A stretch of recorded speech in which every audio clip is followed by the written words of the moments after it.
Olá pessoal, meu nome é Lucas Heron, a minha equipe é composta pelo Matheus Rian e pelo Vitor Hugo, e agora a gente vai falar um pouco sobre algoritmos de escalonamento. Para falar um pouco sobre os algoritmos de escalonamento de tarefas, aqui a gente tem um sumário, que vão ser os assuntos que vão ser abordados, né? Começando sobre alguns tipos de algoritmos de escalonamento, depois de definição de prioridades, comparação entre os algoritmos apresentados, e outros algoritmos de escalonamento, né?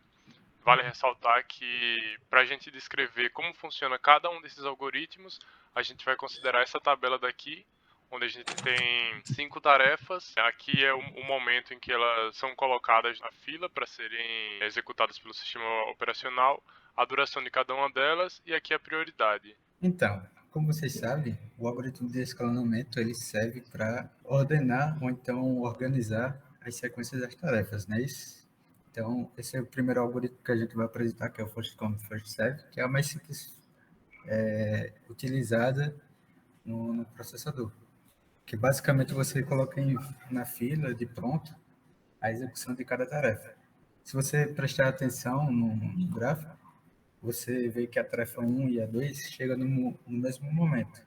Porém, sua execução ela só é feita na sequência. A tarefa 1 ela é executada e a tarefa 2 ela teve que esperar 5 unidades de tempo para ser executada. E isso acarreta que essa ideia de algoritmo não utiliza a ideia de quanto ou de sistema de pré-impressão. E o tempo de execução dele acaba sendo de 8 segundos e o tempo de espera de 5 segundos, vírgula 2 em média. Agora partindo para o algoritmo de Round Robin, esse algoritmo daqui ele funciona parecido com o apresentado anteriormente, o FCFS, porém ele é adicionado o conceito de preempção de tempo, ou seja, as tarefas elas podem ser interrompidas.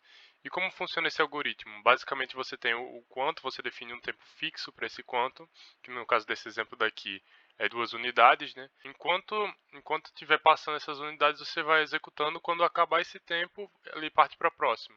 Aqui é o exemplo, né? Você tem a tarefa 1 e 2 foram adicionadas no momento zero. A tarefa 1 começa em execução, 2 unidades, ela para, é colocada novamente na fila, como dá para ver nesse esquema daqui, e a tarefa 2 entra em execução. Depois de 2 unidades, ela acaba. Como ela acabou, ela não vai ser colocada na fila. E a tarefa 3 ela começa a ser executada porque aqui no momento 1 ela foi colocada na fila. Depois disso, ele não vai para a tarefa 4 porque a tarefa 1 ela foi colocada na fila antes da tarefa 4. Então ele vai ser executado por 2 unidades aqui, e é assim que funciona o round robin. E aqui é o cálculo do tempo de execução, que seria basicamente pegar essas diferenças de quando está sendo executado, né? E o tempo de espera, que é a mesma coisa, só que pegando a diferença do tempo que cada tarefa ficou ocioso. Vale dizer que é preciso ter uma boa estratégia para definir qual vai ser o tempo do quanto, porque se você colocar um tempo muito grande, isso acaba virando um FIFO, né? Então você não vai ter uma preempção tão frequente, mas também se você colocar um tempo de quanto muito baixo, você acaba colocando muitas tarefas na fila e isso pode prejudicar no desempenho do algoritmo. Meus caros Lucas Heron e Vitor Hugo, eu discordo completamente dessas abordagens, porque, veja, vocês passam muito tempo dizendo que tem que ter preempção, é só executar o que vier primeiro.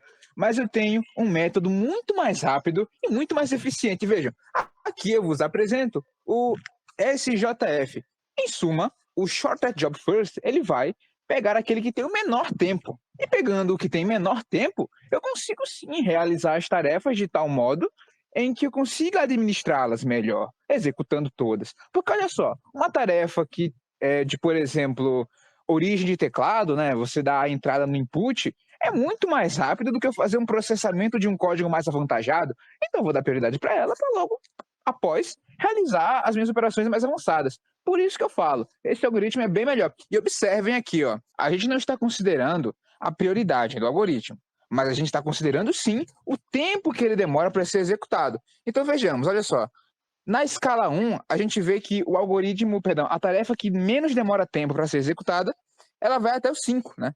Então, quando a gente faz esse cálculo de tempo médio equivalente para elas, temos um tempo médio de 8 segundos, que é melhor do que dos algoritmos anteriores. Você pode dizer que é igual ao do algoritmo do Rob Robin, porém, a segunda faixa de tempo calculada é menor. Enquanto o Rob Robin tem 5.6, aqui tem 5.2. Então eu defendo veementemente que esse algoritmo é bem melhor. Então, caro Matheus Iago, você está falando balela, porque eu vou apresentar agora a você um melhor algoritmo que esse aí, que é o Shortest Remain Time First, que basicamente é o menor tempo restante primeiro. Você vai pegar o cálculo de execução de cada algoritmo e vai verificar ali qual o menor tempo que eu vou utilizar no processador. Com isso, a gente tem um algoritmo de SJF que você mencionou, um sistema de preempção. Só que essa comparação de duração de tarefas faz com que a gente otimize a execução de tal modo que, quando uma tarefa ela chega em um determinado momento e outra tarefa menor ela chega na fila de pronto, ela será executada porque ela tem um menor tempo de execução no processador. Isso é demonstrado na tarefa 3 e 4 da tabela. A gente tem ali, enquanto na segunda unidade ali, a execução da terceira tarefa, só que na terceira unidade chegou a tarefa 4. E isso ela é muito menor do que a tarefa 3, o que acarretou a preempção da tarefa 3 para a entrada da tarefa 4. Consequentemente, você vê que no exato momento 5, ele também chegou à tarefa 5. Só que o mesmo tamanho da duração das duas são iguais. Então, tanto faz qual das duas executar. Outra coisa importante falar é que esse algoritmo também tem desvantagens, mas é o melhor apresentado até agora no momento. A desvantagem dela é que as tarefas longas não são bem-vindas para ser executadas no processador. Se você verificar o tempo médio de execução, a gente bateu 5,7 segundos em execução das tarefas, o que é um tempo razoavelmente bom, e o tempo de espera só foi de 2,6 segundos. Então, agora falando um pouco sobre o algoritmo de escalonamento por prioridade fixa, que diferente dos outros mostrados até agora, ele leva em conta a prioridade, né? E é por isso que esse algoritmo daqui, esse é o charme desse algoritmo. Existem dois tipos de escalonamento por prioridade fixa, que é o cooperativo e o preemptivo. Como eu falei anteriormente, o preemptivo é aquele que ele interrompe as tarefas, o cooperativo ele não interrompe, né? Então, como acho que é bem didático, né? Coloquei aqui a tabela para ficar melhor de ver, na verdade, né? A tarefa 1 tem prioridade 2, a tarefa 2 tem prioridade 3, por isso começou pela tarefa 2. Enquanto estava sendo executada a tarefa 2 e a tarefa 3, ela entrou na fila, só que ela tem prioridade 1. Então a tarefa 1 entrou em execução porque tem maior prioridade e é dessa forma que ele funciona. O preemptivo, ele funciona de uma forma semelhante, igual, só que ele interrompe as tarefas. Então, no caso, a tarefa 4, por exemplo, quando ela entrou na fila, como ela tinha prioridade 4, a tarefa 4 ultrapassou a tarefa 1 e entrou em execução logo em seguida para ser realizada, já que ela tinha maior grau de prioridade. E aqui é o cálculo, dá para ver que o escalonamento por prioridade fixa preemptivo tem menor tempo de execução e menor tempo de espera.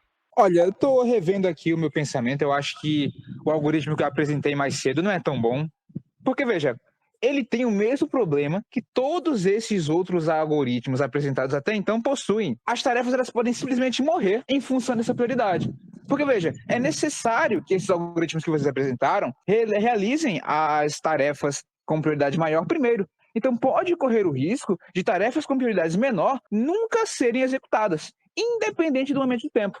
Enfim, eu tenho a solução, né? Obviamente. A gente pode adotar a medida de escalonamento por prioridades dinâmicas, mas dessa vez a gente vai colocar um parâmetro a mais, que é o quê? É o tempo de execução ou o tempo de espera. Porque olha só, a gente pode aumentar a prioridade de forma volátil, considerando também o tempo que aquela tarefa está esperando para a gente. Então veja esse exemplo aqui, ó. Em cada faixa de tarefa, eu vou colocar uma variável dinâmica, por isso que é prioridade dinâmica, para poder considerar o quanto que aquela célula, o quanto que aquela tarefa está esperando. E em função disso, eu posso ir executando conforme aqueles que estão esperando há mais tempo. Olha, é uma fila de prioridade, uma prioridade muito bem apresentada. Não adianta colocar o seu quanto em executar outra se eu tenho a possibilidade de que uma tarefa nunca seja executada. Pois é, né? Eu acho que esse algoritmo aqui ele é bem eficiente. E aqui a gente tem a amostra, olha só. A cada tempo, né, executado, a gente tem a adoção desse parâmetro de tempo e isso faz com que, novamente, essas células nunca fiquem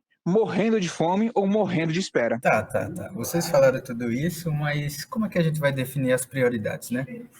Então, a gente tem duas coisas a considerar: os fatores externos e os fatores internos. Os fatores externos nada mais é do que as informações do usuário, que, como eu posso explicar melhor, por exemplo, quando você tem um sistema, você tem um administrador, você tem um diretor, tem usuário, sei lá, que tem uma função específica, e isso dentro da política do escalonamento é importante. Além disso, o uso do sistema operacional, se ele é um sistema operacional pago ou não, serviço básico ou premium, também importa. Outra coisa importante também é qual tipo da tarefa que o usuário vai utilizar para conseguir definir essa prioridade. Já os fatores internos, a gente tem essas informações disponíveis pelo sistema operacional. O sistema operacional, a partir de um determinado estimativo ou cálculo, ele faz uma base de quanto eu preciso definir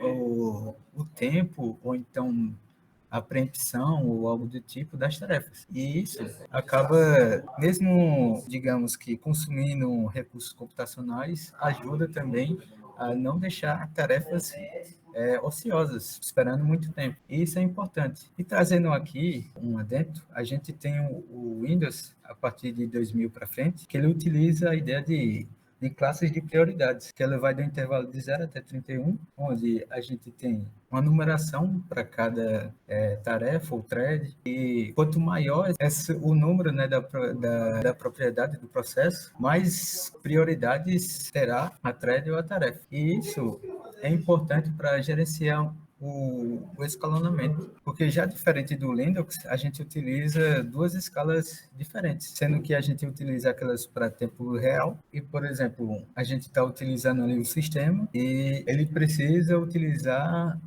o mouse, então aquilo ali ele tem que ser feito em tempo real. Esse é um tipo de tarefa que exige uma maior prioridade para utilizar o processador. E as demais tarefas no Linux, ele utiliza entre menos 20 e 19. Esses valores negativos é para fazer uma escala meio que otimizada para o escalonador entender qual tarefa eu devo executar primeiro, para que não deixe o meu processador ocioso nas funções importantes, que são aquelas tarefas em tempo real. Agora, mostrando uma comparação rápida entre os algoritmos apresentados, a gente pode ver, por exemplo, que o que teve o pior desempenho foi o do Round Robin, porque ele teve o tempo de execução maior, teve o tempo de espera maior, e já aquele que se deu melhor foi o SRTF. Ele teve um tempo de execução menor e espera menor também. Outra coisa importante de se ver é que o número de trocas de contexto, obviamente, ele acontece mais naqueles algoritmos preemptivos. E é claro que depende muito do contexto, mas esse daqui é uma comparação sucinta entre cada um dos algoritmos. E observa-se também que o tempo total do processamento é constante, porque ele depende da carga de processamento de cada tarefa e não da ordem que são executadas. Bem, para finalizar, é justo salientar que a gente tratou de algoritmos de escalonamento que são bem engessados, ou seja, você tem um escalonador fixo, você tem uma fila de tarefas prontas fixa. Então, outros algoritmos, eles usam outras abordagens para escalonador. Então, eu posso ter, sim, escalonadores que se propõem a colocar uma estrutura mais justa, ou seja, a gente debateu acerca de escalonadores que colocavam tempo, o quantum, era por quantum, ou escalonadores que colocavam por prioridade, ou escalonadores que colocavam por tarefa mínima. Alguns propõem ser mais justos que esse. A gente tem também abordagens de escalonadores que são multiprocessadores. A gente também tem abordagens de escalonadores com múltiplas filas de tarefas prontas. Então, vai do pesquisador aderir àquele tipo de escalonador que satisfaz o seu problema. Veja, estudamos algoritmos, mas cada um possui uma aplicação distinta. E considerando isso, podemos sim executar tarefas da melhor maneira possível. Não necessariamente eu posso estar buscando desempenho, mas às vezes eu posso estar querendo que todas as minhas tarefas sejam executadas, algo que alguns algoritmos que a gente apresentou não são viáveis de se fazer. Enfim, fica a critério. Essa foi a nossa apresentação e muito obrigado.